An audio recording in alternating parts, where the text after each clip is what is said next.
Kalau merangkai sih enggak, karena kita tidak perlu sampai bentuk lengkapnya.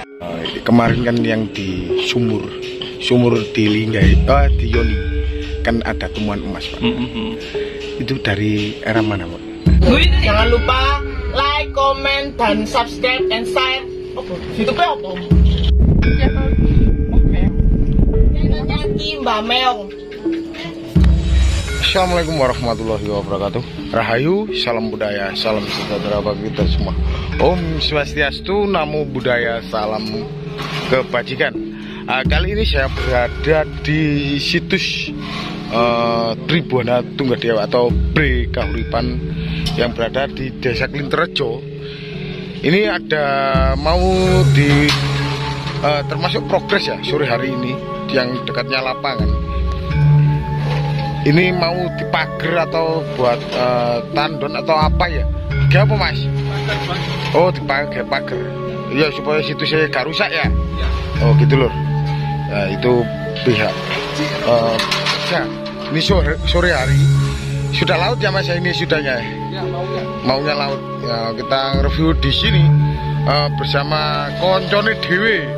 Nah, iki lho sing biasa tak video wong iki, biasa keduk-keduk. Nah, ini rencananya dipageri sampai sing yo kono. Mumet pageri kok.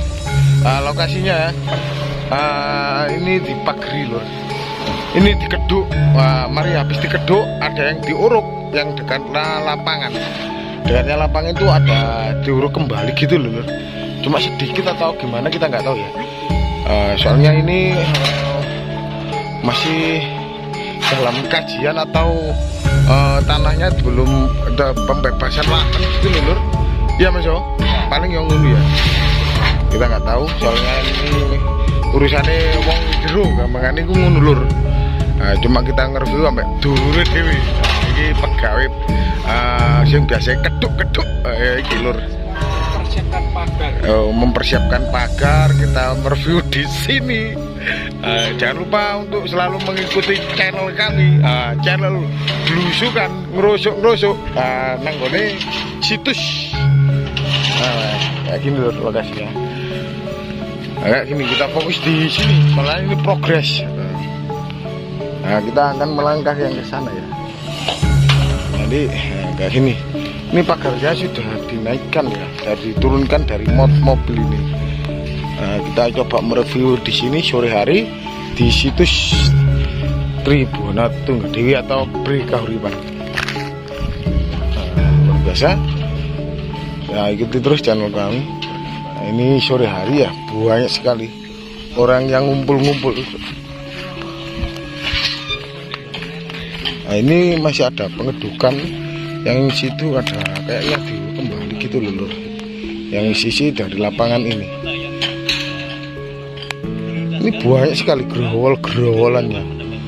Ini pecah-pecahan gerowol-gerowolannya itu banyak sekali loh. Nah, ternyata yang di lapangan ini ada bangunan kuno ya. Ini bangunan kuno, Mas. Gede, Mas. Ini gede lur, foto ini gede. Cuma ada gerowol-gerowolannya itu loh, lur. Yang di sisi dari tenggara dari lapangan. Nah, ini termasuk progres ya. Ini pekan yang ketiga kalau nggak salah ini. Ya, pekan ketiga. Iya, pekan ketiga. Nah, coba kita iya, pekan ketiga. Hampir selesai ya. Ini hampir selesai yang ekskavasi. Ini sore hari loh. Nah, ini diurukan kembali gitu loh yang sebelah sini. Nanti kita wawancara atau tanya-tanya pada siapa ya yang ahlinya itu terutama itu pihak Balai Pelestarian. Kenapa kok diuruk gitu loh? Nah, itu pagar-pagarnya sudah dinaikkan. Itu.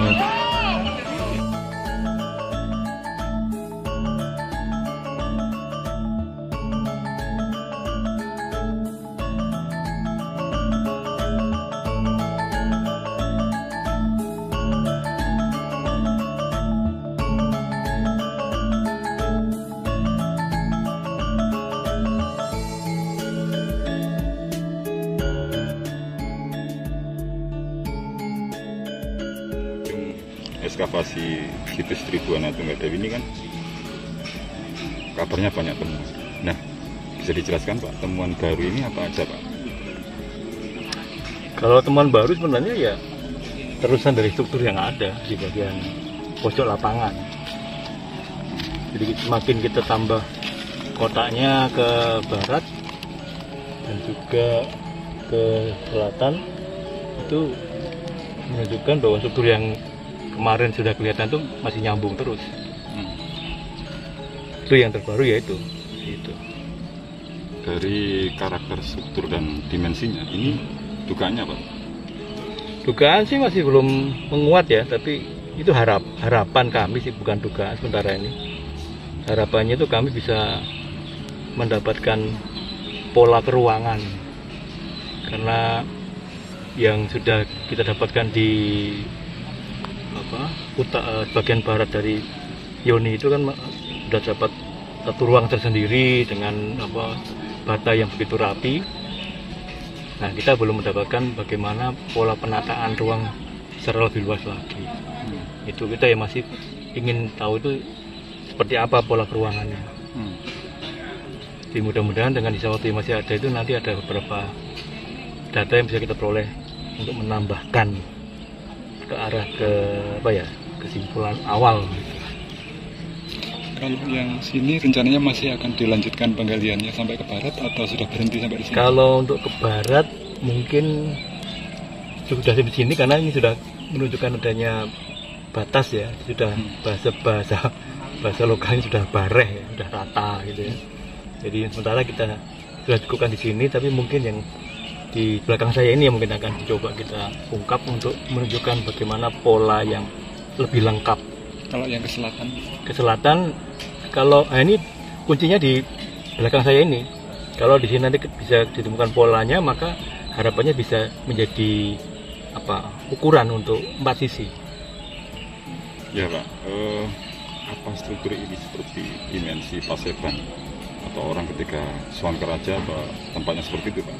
Dari kalau Paseban itu kan konteksnya tempat tinggal raja, jadi pemukiman.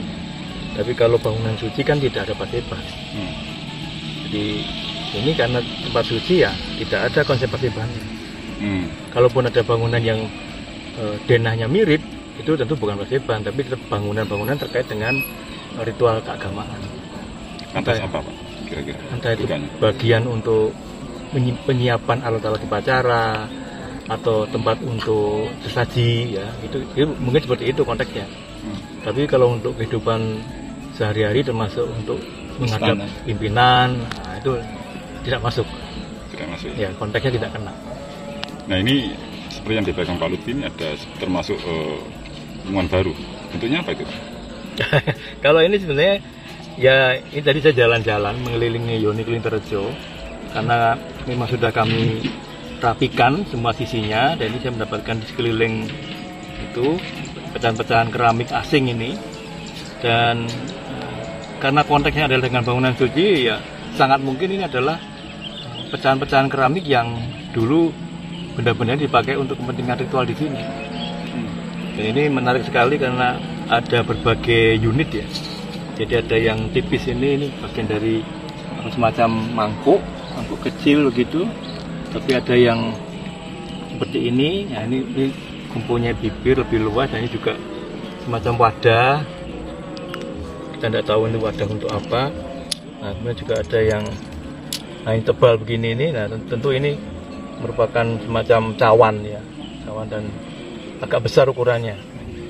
Kalau mulai dari bagian dasarnya ini bagian dasar, kemudian bagian atasnya ini semuanya sudah bergelasir, dan ini kelihatan glasirnya model pola pecah 1000. Jadi ini kalau mau ini pola pecah 1000. Bisa dekatkan kamera. Ya. Bisa dideteksi dari masa era apa ini? Kalau eranya itu bisa antara lain dideteksi dari warna, kemudian seperti ini teksturnya juga bisa dijadikan alat ukur untuk deteksi waktu. Tapi walaupun kita sudah menemukan deteksi zaman dari keramiknya, kita tidak tahu pasti kapan dia digunakan di sini. Karena bisa jadi keramiknya dibuat misalnya di Cina sudah dibuat pada abad ke-13, kemudian dibawa ke Nusantara pada abad yang belum tentu sama dengan saat dibuat. Jadi mungkin di sini dipakainya lebih muda usianya. Kalau ini dari masa? Kalau ini antara lain ini yang kita lihat ini ada yang warna hijau Celadon. Ini dari dinasti Song ya ini, Sung. Kemudian ini yang putih ini dari Yuan. Jadi sekitar abad 13 Masehi. Ya, artinya 13-14 Masehi itu adalah masa ketika kehidupan Majapahit. Jadi memang sangat mungkin keramik yang datang ke wilayah Jawa Timur itu dibuatnya sudah lebih tua, atau dia sudah digunakan oleh orang-orang terdahulu kemudian dipergunakan lagi pada masa selanjutnya. Apa ini tidak bisa dijadikan dasar untuk mengungkap bahwa di sini pernah ada hunian? Kalau untuk hunian, varian keramiknya yang perlu kita soroti. Jadi kalau untuk hunian itu yang akan digunakan adalah benda-benda terkait dengan kepentingan sehari-hari. Jadi misalnya mangkuk, kemudian semacam sendok, karena orang Cina sudah memakai sendok dulu. Kalau ini kan masih umum sifatnya, jadi mangkuk, kemudian wadah yang cekung seperti wadah air dan sebagainya itu masih lebih dekat ke urusan ritual upacara. Jadi kalau kita menemukan benda-benda yang seperti piring, nah itu menarik karena piring kan jelas untuk wadah makanan ya.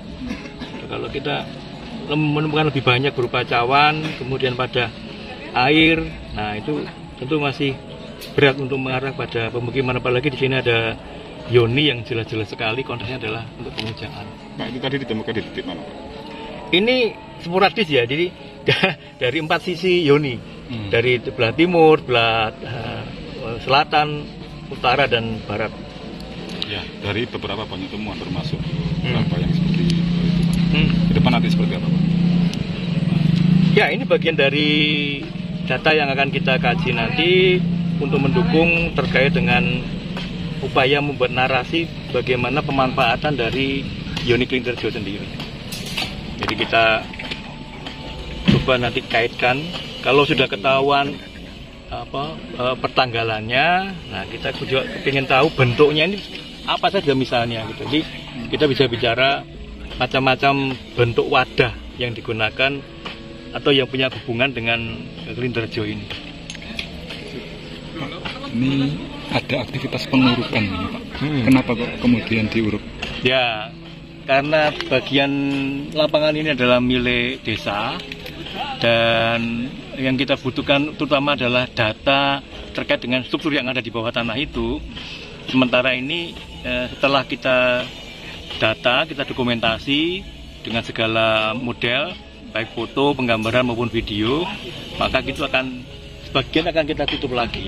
Apa tidak sayang, biayanya kan sudah besar nih, Pak, yang dikeluarkan untuk membuka ini? Ya memang, tapi dengan data yang sudah ada, andai kata kelak diperlukan, bukanya lebih mudah. Karena sudah ada gambarnya. Berarti sudah cukup, Pak, untuk ekskavasi yang di sisi lapangan ini, Pak? Sebenarnya belum, karena ternyata gejala yang kita dapatkan kan masih ada yang kemungkinan mengarah ke barat, ke selatan. Kemudian di utara saya juga masih ada gejala yang ke arah utara.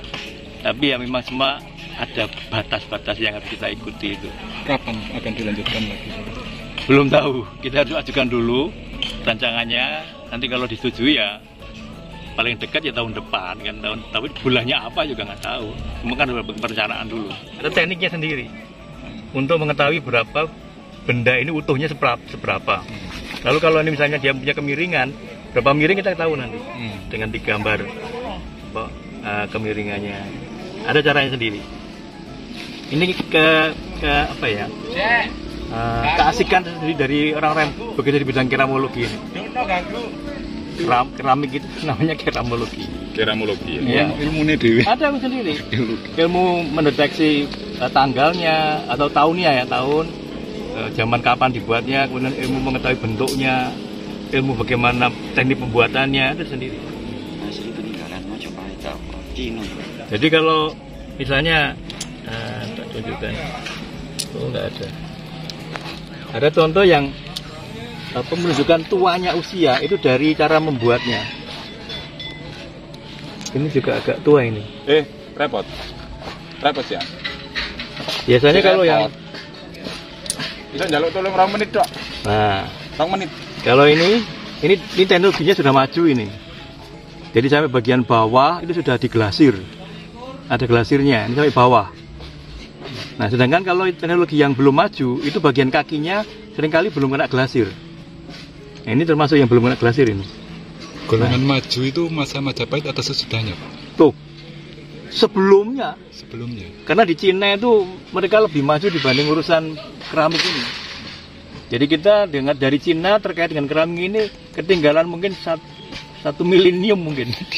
Jauh sekali, Pak. Jauh sekali. Jauh sekali karena mereka jauh lebih maju. lebih dahulu majunya dari kita.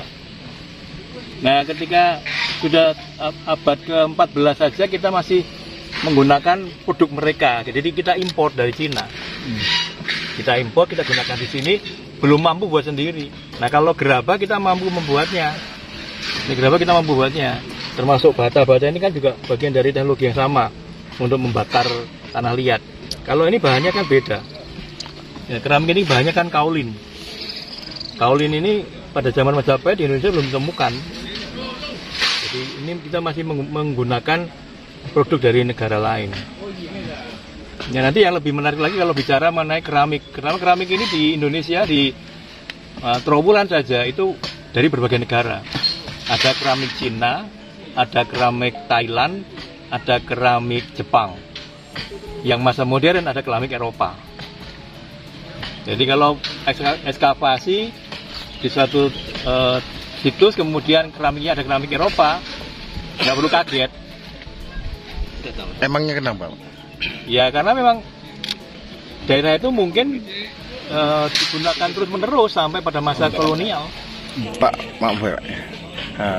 Kemarin kan yang di sumur di Linggai, di Yoni kan ada temuan emas, Pak. Itu dari era mana, Pak? Masa?